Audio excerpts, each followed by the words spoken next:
Hi friends, welcome to MCR fact channel. Friends, నిజానికి భూమిపై చంద్రుడు 2 నెలల పాటు తిరుగుతాడంట. నిజానికి ఫ్రెండ్స్, సెప్టెంబర్ 15, 2024లో ఇది జరగొచ్చని చెబుతున్నారు.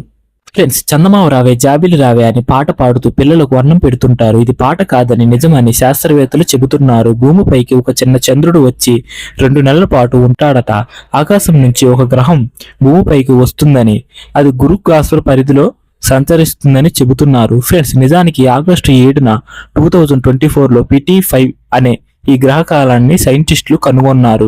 ఇది సంవత్సరం సెప్టెంబర్ 29 నుంచి నవంబర్ 25 వరకు భూమి చుట్టూ తిరుగుతుందని తెలిపారు. ఫ్రెండ్స్, అమెరికన్ ఆస్ట్రోనామికల్ సొసైటీ యొక్క రీసెర్చ్ నోటిఫికేషన్ లో ప్రచురించబడిన ఒక నివేదిక ప్రకారం భూమిపైకి వచ్చిన గ్రహం కేవలం 10 మీటర్లు 33 అడుగులుగా ఉంటుందంటున్నారు.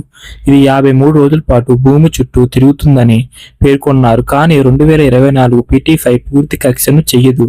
దీనికి బదులుగా భూమిపైకి వచ్చిన చిట్టి చంద్రుడు భూమి గురుత్వాకర్షణ నుండి విడిపోయింది. ఈ చిట్టి చంద్రుని మాత్రం నేరుగా మన కళ్ళతో కానీ టెలిస్కోప్ తో కానీ చూడలేమట. దీనిని చూడాలంటే శాస్త్రవేత్తలకే సాధ్యమని అంటున్నారు.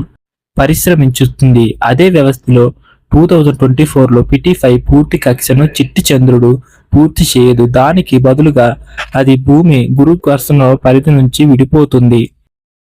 ఫ్రెండ్స్, నిజానికి శాస్త్రవేత్తలు చెప్పిన దాన్ని బట్టి మనం ఆ టైం వరకు వేచి ఉండవలసిందే. ఈ వీడియో మీకు నచ్చితే లైక్ చేయండి, అలాగే మీ ఫ్రెండ్స్ అందరికీ షేర్ చేయండి. ఫ్రెండ్స్, ఇలాంటి ఇంట్రెస్టింగ్ విషయాల కోసం మన ఛానల్ని సబ్స్క్రైబ్ చేసుకోండి ఫ్రెండ్స్.